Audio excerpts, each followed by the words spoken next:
शेवटचीच बातमी आहे राज्याच्या राजकारणातून अतिशय महत्त्वाची आहे। ठाकरेंच्या शिवसेनेमध्ये पुन्हा फूट पडली आणि 6 खासदारांनी लोकसभा अध्यक्षांना वेगळ्या गटासाठी पत्र दिलंय। पाहूयात नेमकं काय घडतंय।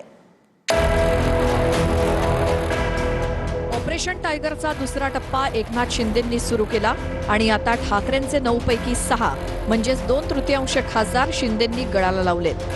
ठाकरेंच्या 6 खासदारांनी दिल्लीत लोकसभा अध्यक्षांची भेट घेतली आणि ओम बिर्लांनीही वेगळ्या गटाला मंजुरी दिली। त्यामुळे ठाकरेंच्या शिवसेनेत उभी फूट पडली, यावर शिक्कामोर्तब झालंय।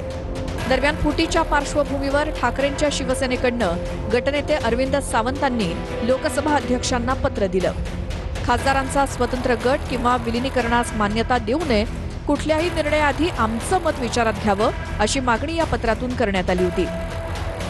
आदरणीय हमारे ओम बिरला जी जो अध्यक्ष है हमारी लोकसभा के, उनकी पहले एक चिट्ठी लिखी है। उस चिट्ठी में लिखा है जो कुछ भी होगा वो संविधान के तहत जो कलम है, ऐसे कोई भी आएगा, किसी ने आपके सामने स्वाक्षरी की है कि मैं जा रहा हूं, या तो सामने खड़ा है वो तो बताओ।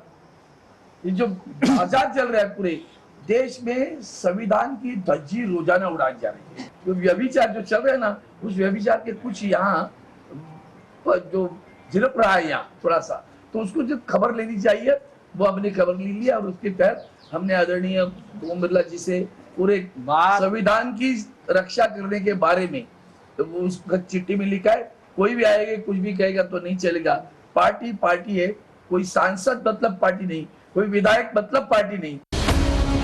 पण खासदारांना फक्त वेगळा गट करून चालणार नाही, तर कारवाईपासून वाचण्यासाठी विलीन होणं आवश्यक आहे। आणि 19 तारखेला शिवसेनेच्या वर्धापन दिनीच ठाकरेंचे बंडखोर खासदार शिंदेंच्या शिवसेनेत प्रवेश करणार असल्याची सूत्रांची माहिती आहे। ऑपरेशन टायगरच्या हालचाली करण्यासाठी ठाकरेंच्या खासदारांपाठोपाठ एकनाथ शिंदेही दिल्लीत पोहोचले।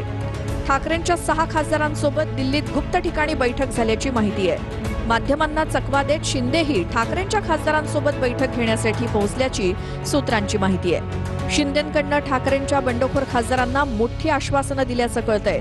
सूत्रांच्या माहितीनुसार शिंदेंनी आश्वासित केलंय की 2029च्या लोकसभा निवडणुकीत पुन्हा लोकसभेचं तिकीट मिळणार, मतदारसंघात मुबलक विकास निधी, तर मराठवाड्यातील एका खासदाराला मंत्रीपद मिळणार। 10 तारखेला दिल्लीला एनडीएची एक महत्त्वाची बैठक झाली। 10 तारखेला एनडीएची जी पंतप्रधान मोदींनी बैठक घेतली, त्या बैठकीनंतर दिल्लीच्या हॉटेल ताज मानसिंगला या सगळ्या लोकांची बैठक एकत्रितपणे झाली। या बैठकीत आता ज्यांनी गट स्थापनेचा वगैरे दावा आणि या सगळ्या बातम्या येत आहेत, हे सगळे लोक त्या बैठकीला उपस्थित होते। हेच सांगतात ऑपरेशन चालू आहे, हेच सांगतात। कसं आहे की आपल्या माणसावर आपणच जर विश्वास ठेवतो तो शेवटी नाईलाजानं ह्या सगळ्या प्रक्रिया करत असतो। जर स्वतःचा विश्वास आपल्या माणसावर ठेवला नाही, अशा गोष्टी होत नाहीत। त्याच्यामुळे म्हणून मी सांगितलं की शिंदे साहेब दिल्लीमध्ये आहेत, हे देखील तुमच्याकडनं आम्हाला कळलेलं आहे। 6 आमदार युबीटीच्या पत्रकार परिषदेला नाही, हे तुमच्याकडनं आम्हाला कळलेलं आहे। तर मला देखील उत्सुकता लागलेली आहे की संध्याकाळपर्यंत काय घडणार आहे। दुसरीकडे नाशिकचे ठाकरेंचे खासदार राजाभाऊ वाजे मात्र ठाकरेंसोबतच आहेत। राजधानी एक्सप्रेसनं दिल्लीत दाखल होत त्यांनी ठाकरेंच्या पत्रकार परिषदेतही सहभाग घेतला। आणि मी कुठेही जाणार नाहीये, मी उद्धव साहेबांबरोबर आहे। मी जात नाही तर तुम्ही मला काय विचारता? 15 कोटी यांचा ऑफरही होता, तर तुम्हाला अशी ऑफर दिलेली गेलेली की नाही? नाही, माझ्याशी संपर्कच झाला नाही तर मला ऑफर कोण देईल? उद्याच्याला तुम्ही पण जाऊ शकतात का? की मी पक्ष सोडणार नाही, मी उद्धव बाळासाहेब ठाकरेंबरोबर आहे, राहील, राहणार आहे। तर ठाकरे